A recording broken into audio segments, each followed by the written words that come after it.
पहले, यानी जब आपने कुरान की तिलावत करनी है उससे पहले ही आप नियत कर लें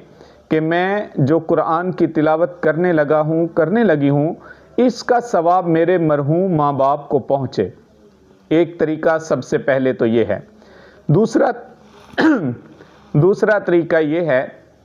कि आप कुरान की तिलावत कर लें, उसके बाद फिर आप कहें कि या अल्लाह जो भी मैंने कुरान की तिलावत की है इस तमाम का सवाब मेरे मरहूम माँ बाप को पहुँचे या दीगर जो मेरे मरहूमीन अजीज़ व क़रीबा हैं या सारी उम्मत को आप करना चाहते हैं।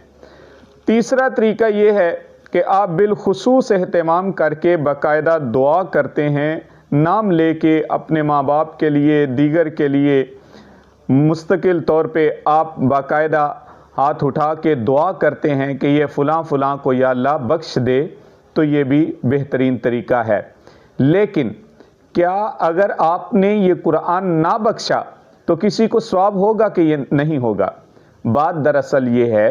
कि आपने जो भी नेक अमल किया बिलखुसूस वो आपके माँ बाप को तो पहुँचेगा ही पहुँचेगा, क्योंकि ये तो बाकायदा हदीस में भी मौजूद है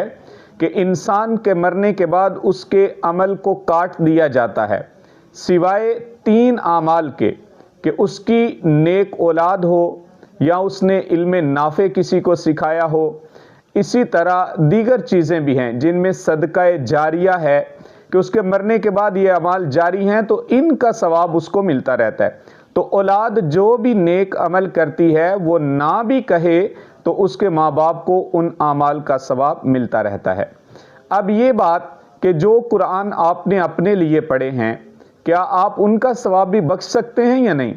तो बात ये है कि आप अपने जहन में अगरचे ये समझ रहे हैं कि ये कुरान मैंने अपने लिए पढ़ के रखे हैं, भाई जो आप कह रहे